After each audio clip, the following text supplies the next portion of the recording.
হাসরের ময়দানে আল্লাহ তাআলা যখন ফেরেশতাদের মাধ্যমে আগুনের শিকল দিয়ে টেনে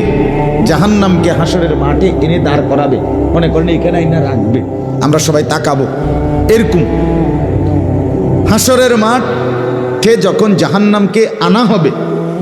এই জাহান্নামের দিকে এক নজর তাকাইয়া হাসরের ময়দানের সমস্ত নাফরমান পাপী বেঈমান আবারও বলবে আল্লাহর কাছে, রব্বানা আখিরনা ইলা আজালিন করিব, আল্লাহ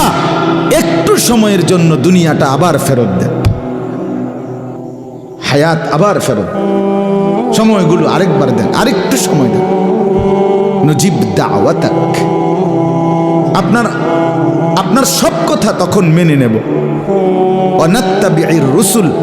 আপনার রসুলদের আনুগত্য করব। আল্লাহ বলবেন না, না বান্দা, এখান থেকে কাউকে আর ফেরত দেওয়া